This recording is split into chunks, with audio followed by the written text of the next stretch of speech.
Welcome in. It's better. See, radio only works if you hit the right button. That's something I've learned over these 12 years of being here. You can think about it all you want, Christy, but if you don't actually hit the button, it doesn't really work. You made me nervous there. Yeah, I understand. That's why I'm here. Just to kind of, make your life a little more uncertain. Thanks. Got a little jolt. I'm Kathy Emmons from the Word FM studios. Happy to be with you today. My on-air partner, John Hall, taking a day off, still living his best life at the beach. I am here alone, but not alone, because my producer, Christy Stockdale, in the other room, on the other side of the glass. I wave to you now. Hello. Oh, look. She waves back. We have a great show that's going to unfold around us in just a couple minutes. Before we do that, though, I want to let you know that it's going to be a big night here in Pittsburgh because Joe Sweeney is going to be at an event this evening, Christ Church at Grove Farm. I'm going to be emceeing this event along with John Steigerwald, and we've been talking about it a lot here on the station. So I don't want to go into too much detail because you've probably heard it before, but let me just say that Joe Sweeney is an independent contractor who spent probably the majority of the last 6 years of his life living in Afghanistan. And he's just been back maybe 2 weeks and has probably the best perspective of anyone I've heard speak about what's going on in Afghanistan, simply because he's not constrained by politics. He's not trying to run for office. He's just trying to do his very best for the people of Afghanistan. And he's just back. Joe Sweeney has been on our show. He spent a whole hour with me a couple days ago, and he was with us a couple weeks ago. And I know a lot of people were really interested in what he had to say about Afghanistan, about what he says about what's happening on the ground now, what we can do in the future. And so we've decided to have an evening with Joe Sweeney tonight. Listen, we've just opened up some more tickets for tonight because they've sold so well. Christ Church at Grove Farm tonight. The event starts at 7 o'clock with hors d'oeuvres. We'll get underway with the program at 8 o'clock, and there's going to be a time for you guys to ask whatever questions you want to of Joe. It's a terrific opportunity for you if you have a passion for the people of Afghanistan, if you're interested in kind of the politics of how this all has unfolded, or what's happened on the ground as far as people who've been there as contractors, especially over the last decade, not just in the last, 6 weeks. This is a great opportunity, really, for you to come and have your questions answered. So that's tonight, 7 o'clock, Christ Church at Grove Farm. We'll get underway at, no, I'm sorry. I'm saying the wrong thing. The event starts at 7, but the doors open at 6. 6 o'clock. Yeah. I'll be there to take your ticket. Will you? I didn't know that. Yes, I will. You can meet producer Christy Stockdale. That is worth going. I mean, for crying out loud, you guys. That's terrific. Anyway, the event starts at 6 o'clock. We will get underway with the actual programming at 7 o'clock. That is how it's going to work. So if you have not purchased your tickets at wordfm.com, don't worry, because you can show up tonight. We've opened up more tickets. You can show up tonight at the venue and buy your seat at the door. All right? Okay, before we get into any of that, I also want to say that coming up this hour, my good friend John Kolb, 4-time Steelers Super Bowl winner and good friend of Tunch Ilkin, is going to join me on the air, and we're going to spend the next hour remembering our friend Tunch.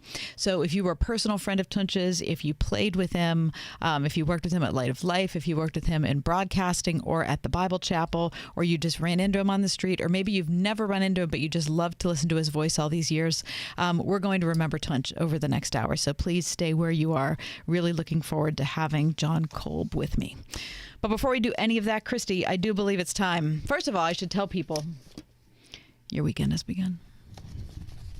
And then we should do, Christy, the top 4 at 4. Look at, she hit that button just the way she was supposed to. Good job. For Friday, September 17th. Is that right? We're almost out of summer. I can't believe that. 2021. Number 1. Today, Supreme Court Justice Clarence Thomas criticized some in the judiciary for veering into the role of legislators and politicians, saying it's not for judges to make policy or to base decisions on their personal feelings or religious beliefs. According to CBS News, other justices on the court have also recently made remarks about the court and politics. Justice Amy Coney Barrett, nominated by former President Trump, recently told an audience that her goal is to, quote, convince you that this court is not comprised of a bunch of partisan hacks. Justice Stephen Breyer, nominated by former President Clinton, recently told the Washington Post that even if many Americans disagree with the court's opinions, quote, internally, you must feel that this is not a political institution.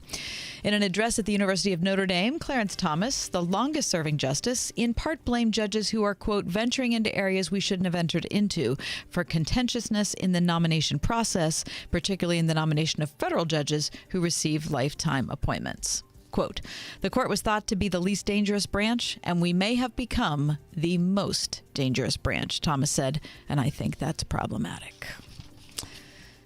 Number 2.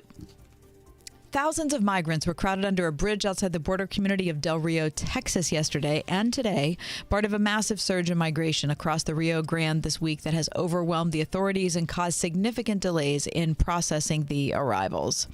The New York Times reports that more than 9,000 migrants, mostly from Haiti, were being held in a temporary staging area under the Del Rio International Bridge as agents worked as quickly as they could to process them. The temporary camp has grown with staggering speed in recent days from just a few hundred people earlier in the week. The authorities and city officials said they expected thousands more to cross the ankle-deep river between Mexico and Del Rio in coming days. The southwest border has been inundated in recent months with a surge in unauthorized crossings not seen in more than 2 decades. More than 200,000 people crossed last month, bringing the total this fiscal year to more than 1.5 million. Number 3. As fire and ash spread through Sequoia National Park, fire-resistant aluminum blankets have been wrapped around endangered giant sequoias, including the world's largest tree, General Sherman. According to USA Today, the U.S. National Park Service has closed Sequoia National Park after a pair of lightning-sparked wildfires, collectively known as the KNP Complex, in California's Sierra Nevadas, threatened the area that includes some of Earth's oldest trees. National Park Service fire spokesperson Rebecca Patterson said that the aluminum blankets can withstand heat and flames for short periods of time and have been proven to protect homes and trees in the past. The General Sherman tree, it stands 275 feet tall and is over 36 feet in diameter at its base. Giant sequoias have adapted to fire and even rely on the heat from fires to release seeds from cones. The hope is that the General Sherman tree and others emerge unscathed from the KNP complex. And number 4, this week, Las Vegas Raider quarterback Derek Carr, Las Vegas Raiders. It still sounds wrong. Anyway, he committed what is deemed to be a mortal sin in Western Pennsylvania. He questioned the legitimacy of Franco Harris' immaculate reception touchdown to beat the hated Raiders during the 1972 playoffs at Three River Stadium. Tim Benz writes in today's Trib that Derek Carr grew up in a Raiders fan household and rooted for the team he now quarterbacks, so even though he was born 19 years after the play, he's particularly sensitive about it. And he's a Raider, and he can't help it.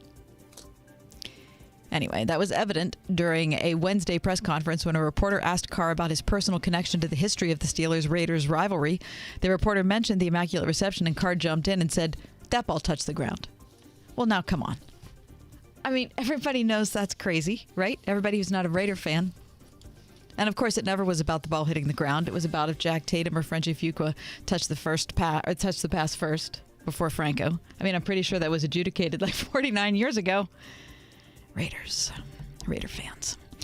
Steelers take on the Raiders 1 p.m. on Sunday. And that is your top 4 at 4. I mean, if there's a team that just is on my hate list, it's got to be the Raiders. Good night. And they haven't changed much. All right, we're going to step away. When we come back, my good friend John Cole will be on the program. We spend the next hour remembering our good friend Tunchokin. That's next. Friday edition. Right home.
Tunch Ilkin, he was unique. Since his passing on September 4th at age 63, I mean, there have been articles written, there have been statements made, tweets have been tweeted, photos posted. I mean, it's one beautiful account after another of Tunch giving his time to somebody or stopping to pray with someone or making somebody laugh. Just one story after another. So why was he unique? I mean, some things come to mind. First off, football wasn't what he was about. At his funeral, very little was made of his football career. And that's funny because, Tunch played 13 years in the NFL. He was a 2-time Pro Bowler. He was a member of the Pittsburgh Steelers all-time team. He was a VP of the NFL Players Association. Plus, we all know he was a radio and TV football commentator for the Steelers for more than a couple decades. But in spite of all of that, football wasn't the focus of his life. So what was? Well, to talk about Tunch as a teammate, as a friend, as a co-laborer in the gospel, I've invited John Kolb to be on the program with me today. John, I've known John a long time, and he's a terrific guy, a former Pittsburgh Steeler, a Super Bowl champ who played as an all-pro offensive lineman for 13 seasons. John protected quarterback Terry Bradshaw's blind side from his left tackle position, and along the way earned 4 Lombardi trophies. After his retirement, John worked as a defensive line and a strength and conditioning coach for the Steelers, also an occasional strongman competitor in some of the world's strongest man contests. John's also the founder of ATP, which is Adventures in Training with a Purpose, which we'll talk about before our conversation ends. But right now, let me welcome him in. John, great to hear from you. Thank you. Thank you. I'm happy to talk about your...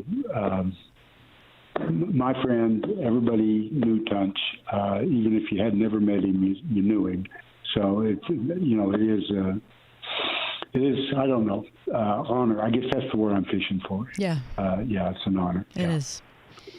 Okay, John. Let's start at when things started for you and Tunch. When did you meet? What was that like?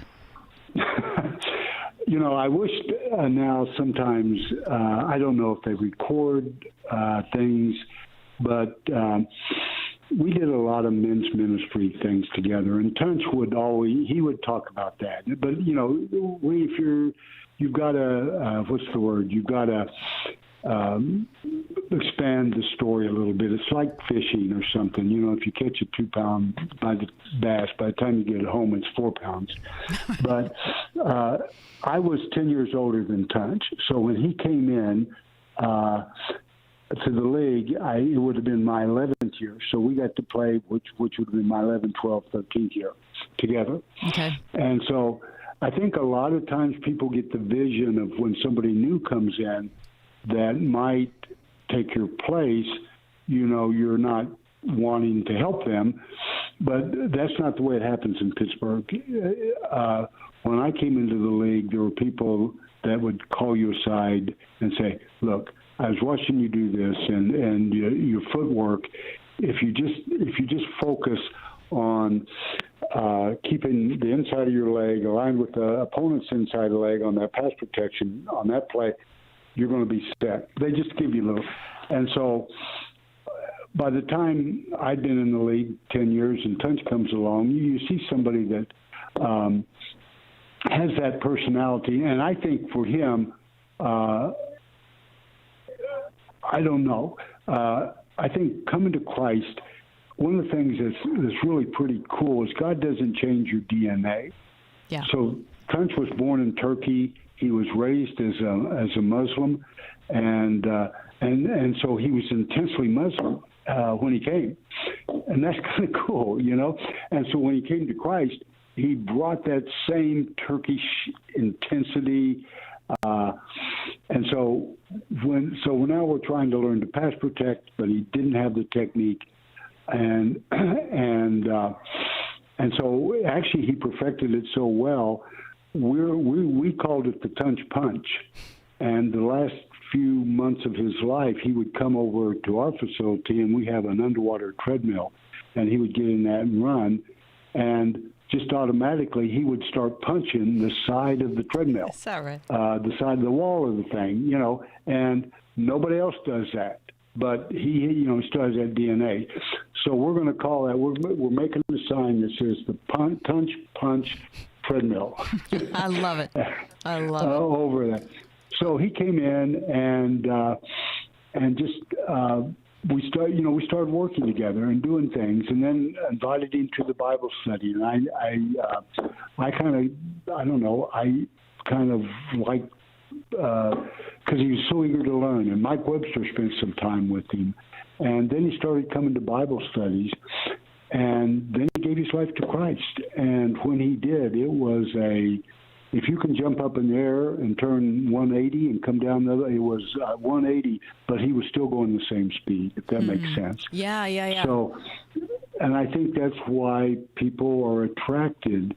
One of the highlights of the funeral, and it took me a while to say highlight, but his wife, Karen, was talking, and she said, people would say, so what religion are you? And he would say, Jesus. Yeah. And they go, no, what religion are you? And he'd go, Jesus. And, they were looking for Methodist or Presbyterian. And they'd say, no, what religion? He'd say, Jesus. And I thought about that 100 times since the funeral. And that's one of the things that has changed me in the last week. I will never say, when somebody says, where do you go to church? I'm just going to say Jesus. What religion are you? Jesus. I'm struggling right now. I have, if you're in the NFL and you're a white man, you're a minority. And even when I played, we were a minority. And my roommates was Sam Davis, a black man, while I was playing. The last 2 years, for some reason, they penalized me. I roomed with Terry Bradshaw. No. I was supposed to take care of him.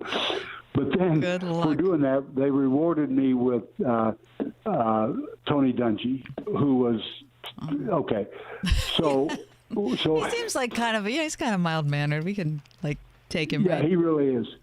But some of probably my very best friend was Larry Brown. And so they're bringing me books now on what's going on, some of this stuff that we see in the news, And the more I read their stuff, the more I want to go, Jesus. There's the answer, that to all the, it's not some theology. It's just if we follow what he taught. Back to the subject. That's what Tunch did. Yeah. That's what he followed. John Kolb is with me, former Pittsburgh Steeler, Super Bowl champ, played as an all-pro offensive lineman 13 seasons before he became an assistant coach for the Steelers. John, talk about the culture of the team in those early days. You'd been there a decade already, or a decade plus when Tunch came in. You said you invited him to a Bible study. Was that something that was just, regularly happening? It was, and I'm glad you asked that question because I love to talk about it. The guys, John Stallworth, Tony Dungy, Terry. I just mentioned Terry. Benny Cunningham. We had some guys that just really. Donnie Shell. My goodness, he was he's such an on fire believer. And the thing that these guys did is, I remember Donnie would have Bible studies in the morning before practice, and 7 o'clock he'd knock on my door and say, "Oh, I'm glad you're up. So as long as you're up, I'm having a Bible study down in my room." Well, I wasn't. I just had to get up to answer the door, and so we'd go down to his room, and typically Donnie would start off and he would go, "Hey, I was reading the Bible last night, and this just popped out at me." And he would talk about something that he had just read, and then it was like he'd been to seminary or something. And I used to pray, Lord, could something just pop out at me sometime like it does with Donnie? So you had something to say? Kind of. Yeah, because he was just so on fire for Christ and constantly reading. I'll tell you, and God did pop something out for me. I was one of the struggles I had last week with Tunch's death was I was angry at first and not very nice angry. Somebody said, "Well, he's in a better place." And it made me mad. I said, "Where's he at? Disney World?" so that wasn't a very Christian response. But no, he's with Jesus, but his two sons and his daughter and his wife are here alone, and I'm watching my wife take dinner to them, and I'm looking at, and there's, they're missing their dad and their husband, and I was angry, and not angry at God, but I was just angry because we had been praying, and I thought we were, in faith that, Hezekiah, remember? Yeah. Then he was going to die, and so they prayed, and God said, "Okay, you get 10 more years." And so we were voicing that we're praying the Hezekiah prayer, Lord, could 10 more years? Punch have 10 more years with us, and we were praying in faith. James says, "Pray in faith. Mm-hmm. Don't be like the wind blowing both directions." And so mentally, I wasn't ready for that. I'm just not so. Some of this, I think, okay, I should be more mature. No, you should be honest. No, we want you to be honest. We need to be honest with each other. And so what I was starting to relate then, the thing that got me out of the hole, literally, was we were carrying the casket to the gravesite, and I'm claustrophobic. Yeah. And so I don't like tight places. If I'm on an elevator and poor people get on, I get off because I don't feel comfortable with that. And so we turned and we're over the grave, and I'm thinking, don't look down. But I looked down, and that hole wasn't 6 feet deep. It looked like it was 50 feet deep. And I just started getting this claustrophobic, and that was the low point of this whole thing. And then I got in the car, we left, and I just sat there. We went back to the church, and I wasn't too happy, and so I went back to work, and so God, this is what the Donnie Shell. This is what popped out at me. And God answered the prayer. And I won't go through the whole thing, but if anybody, people that are listening, this is what I felt like popped out at me. So in 1 Corinthians chapter 15, verse 15, and going on to 55, 56. But it's talking about the perishable doesn't inherit the imperishable. And he says, I'll tell you a mystery in the moment, in the twinkling of an eye, the last trumpet, Tunch is coming out of that grave just like a volcano. I'm giving you my paraphrase. And I got to climb Mount Kilimanjaro a few months ago. And it's the highest, it's 19,000 plus. And it's the highest volcano in the world. And as I was thinking about that, I thought, you know what?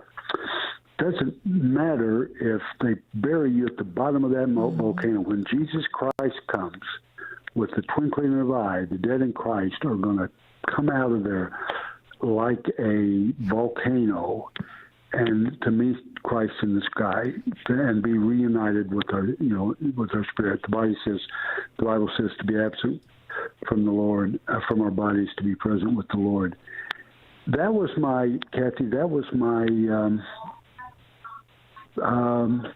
that was your Donnie Shell moment. Yeah. That was my Donnie Shell moment. Yeah.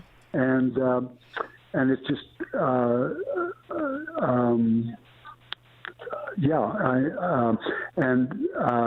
was one of our board members had a funeral yesterday. And again, I watched the family and I had that sadness.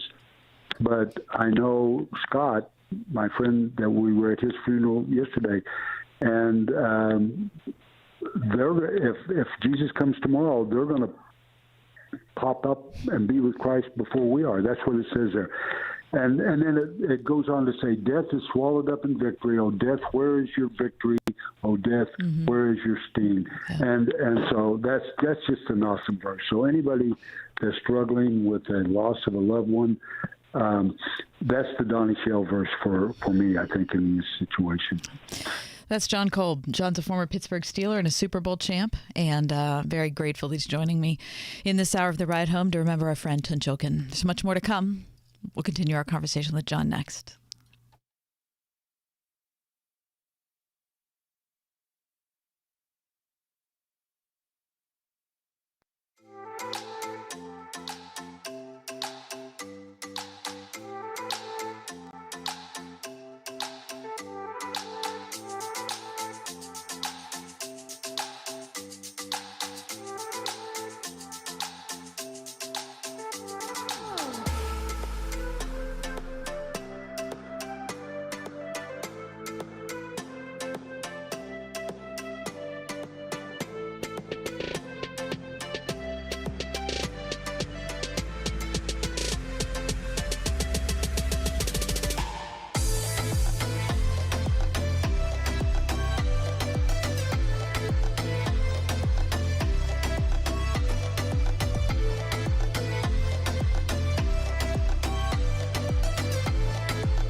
Jon Kolb earned 4 Super Bowl trophies playing offensive line for the Pittsburgh Steelers. And I'm happy he's on the show today. We're remembering our good friend Tunch Ilkin, who passed away September 4th at age 63. John, before you came in, I don't know if you heard me or not, but I was talking about being at his funeral last week. And one of the things that was everyone there, I'm sure, picked up on is the fact that football wasn't the center of his life. I mean, in spite of his, illustrious career, in spite of all the years he spent in that world, it wasn't what he was about. You want to comment on that? I thought a lot about that. I guess I keep coming back to the Donnie Shell things. During this time that he was sick, and One of my favorite, I guess, I don't know, in terms of just coming to understanding for me as a man, is the story of David's mighty men. And so when we look at that, it starts out, and it names the first guy. I think his name is Josheb. Well, I know it is, but I just don't say it right. Joshebasheth. And he kills 800 people. Yeah. In battle. And then being a guy, even at my age, I haven't played a lick of football in 40 years or 30 or whatever.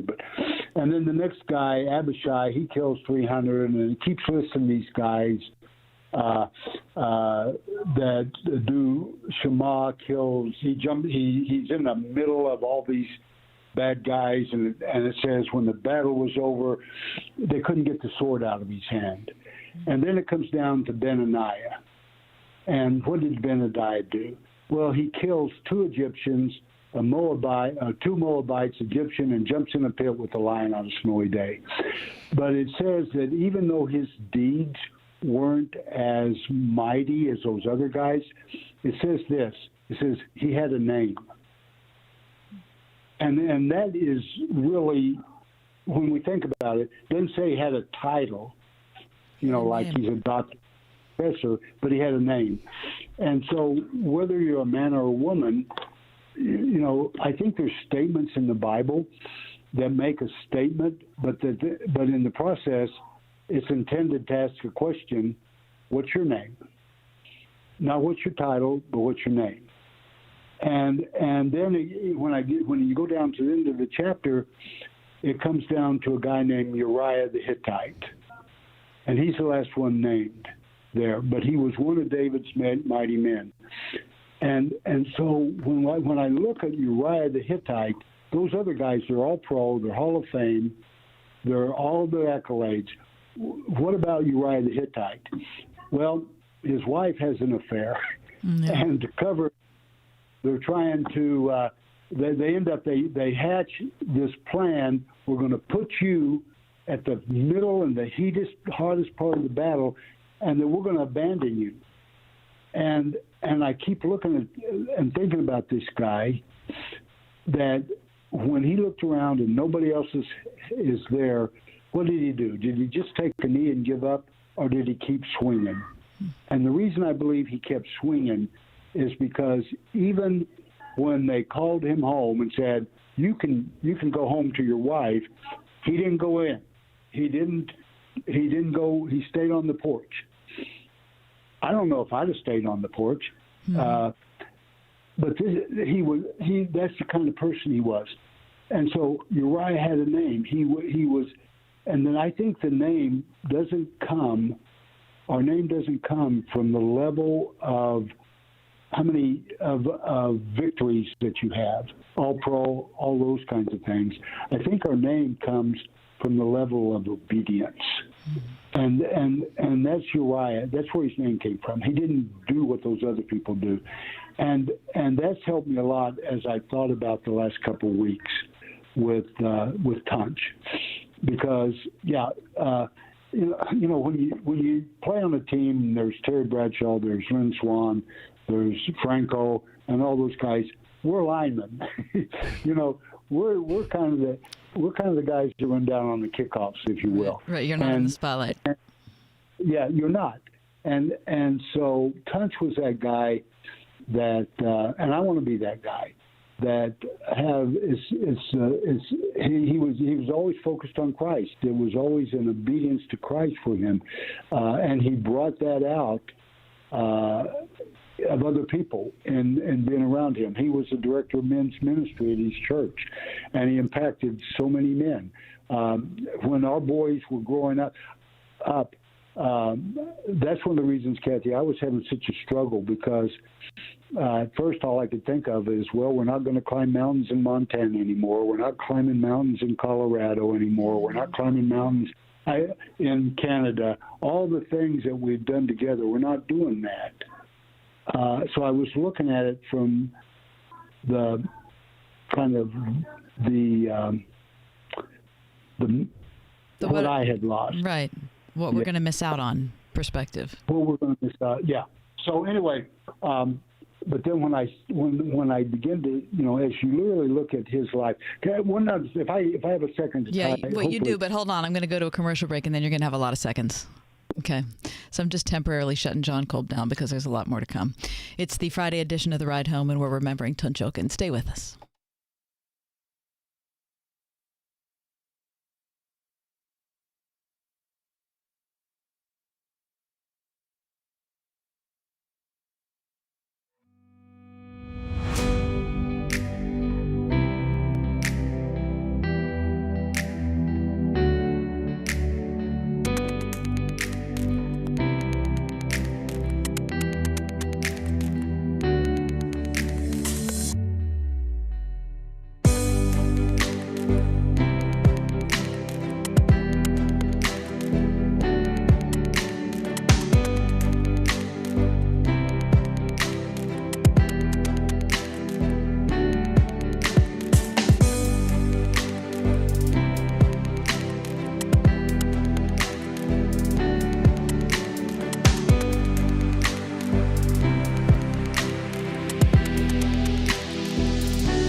Steeler offensive lineman, four-time Super Bowl champ, founder of ATP, Adventures in Training with a Purpose.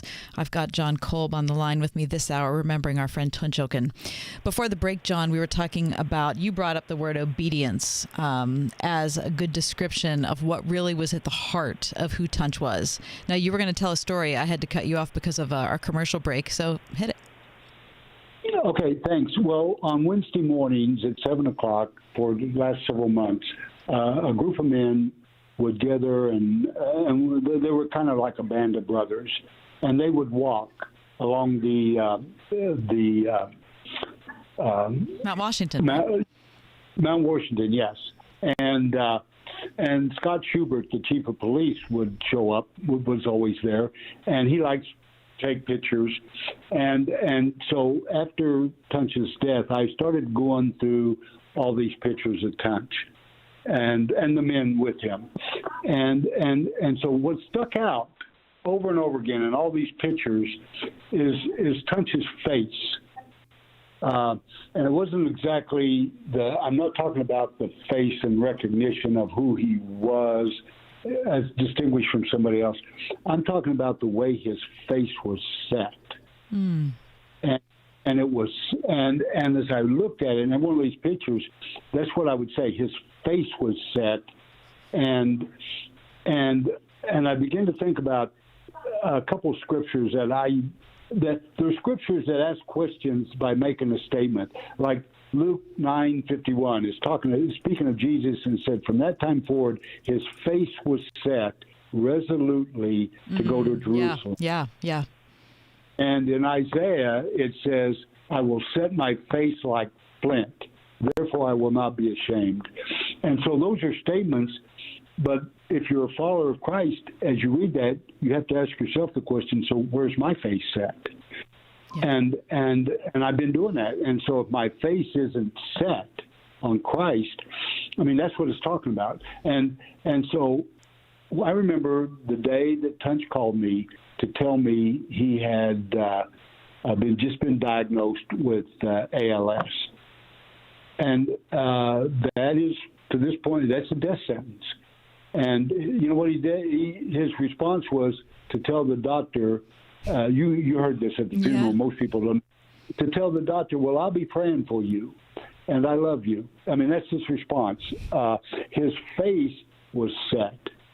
And that has just left an impression looking at those pictures that asks the question, John, where's your face set? And not looking to the right or to the left. I use sometimes example. Raleigh Dodge was one of the best offensive line coaches Pittsburgh Steelers ever had, and he would say to a rookie sometimes, "You look like a blind dog in a meat house," and so what he meant was this rookie's pulling, and here comes the linebacker, and he's supposed to block him, and you've seen it. He runs by him, but he looks at him. And then the strong safety comes, and he looks at him, but he doesn't block him, but he just runs by him. And now the free safety comes over the top, and he doesn't block him either. But he looks at all these people, and so his head's on a swivel. He's not picking anybody out to block. And Raleigh just had this way of kind of, the kid wanted to crawl in a hole, you know, when he'd say, you look like a block in a meat house.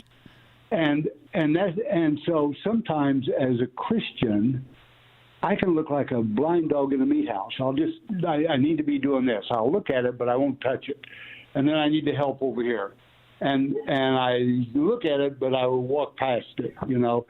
And I think what that's talking about is in Romans and in 1 Corinthians, it talks about we've been given a gift. And it says, you know, find out what your gifts is and name some. There's gifts of teaching, there's gifts of help, there's gifts of encouragement. And Tunch knew what his gift was. I think so many Christians today, we don't know what our gift is. And so I think Tunch's message in his last few months, setting his face, kind of is, what's your gift? Find your gift, and then don't turn to the right or the left, but focus on that gift. And he did that. Yeah. We're talking to John Kolb, four-time Super Bowl champ for the Pittsburgh Steelers, and he was a good friend and a faithful friend of Tunch's for a long, long time. Tunch, John, as we remember Tunch, I know he'd probably hate all this. He'd be like, oh, for crying out loud, would you guys just get out and get to a thing and stop talking about me? But I agree with you that since his death and since his funeral, I have really looked at things differently, and I have done things that I have never done before. And one of the things that was always inspiring to me about Tunch, but especially after he died, John, I heard so many people, especially so many media people, so many hardened sports journalists, you know who they are in this town, right? Who've done it for 100 years, and they're incredibly cynical. And they had one beautiful story after another of Tunch stopping and saying, how can I pray for you? Or, hey, I know what's going on in your family. Let me pray for you. And for each one of those people, they all said the same thing. They said it wasn't weird. And for people who are outside the church, who look at Christians, they think Christians are, completely whacked. There was something about Tunch that was so honest and forthright that when he said, let me pray with you right now, they were like, okay, this is the real thing. So in our last couple minutes together, we only have 2 or 3. Talk about that. I mean, that out of everything I knew about Tunch, that inspired me the most. Yeah, in a couple minutes, I remember a little boy. I was in the 4th grade. The University of Oklahoma had won 47 football games in a row, and I was like, man, I want to grow up and do that. And they asked the head coach, Bud Wilkinson, what's your definition of football? And he said football is 40,000 people up in the stands, desperately in need of exercise, watching 40 young men on the field desperately in need of rest. And as I grew up, and I began to think about the church, and as Christians, and what you're talking about is Tunch was one of those 40 young men down on the field, but he wasn't desperately in need of rest. He was going 90 miles. Mm-hmm. Yeah, and that topic that I was saying a while ago, where's your face set? There's words growing up again in Oklahoma that I never used to kind of scare me. I called them electrical words. You got to be sanctified. You got to be set apart. And I didn't. Sanctified looks like it hurt because they would shake when they said that. But it means to be set apart, to be given everything you have to it.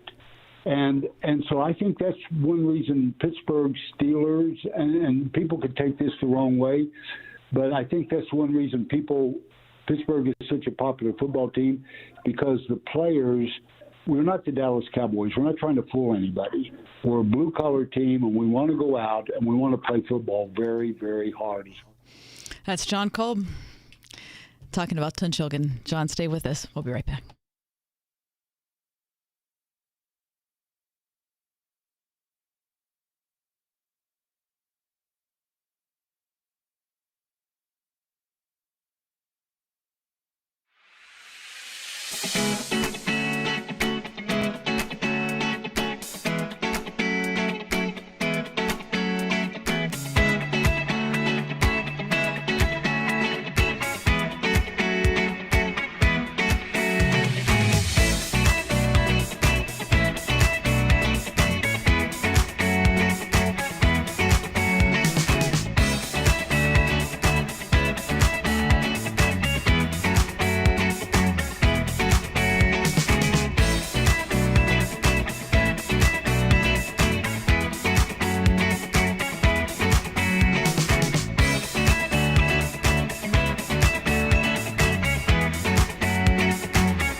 Just wrapping up an hour talking about our friend Tunjoken with John Kolb, who played for the Steelers for a long time, won 4 Super Bowls, and was a staunch companion of Tunch's for so long. John, I just wanted to bring you on the air to say thank you for just sharing your heart over the last hour. I just can't tell you how much I appreciate it.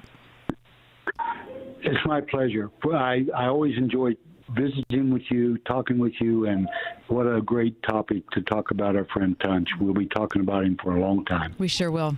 And John, I also want to say that it's interesting how you and I both, sitting in the same room at the same funeral, came away inspired. I mean, a lot of people go to funerals and it's the worst day of their life and they can't wait to go do something else, go listen to music or watch Netflix so they can forget about it.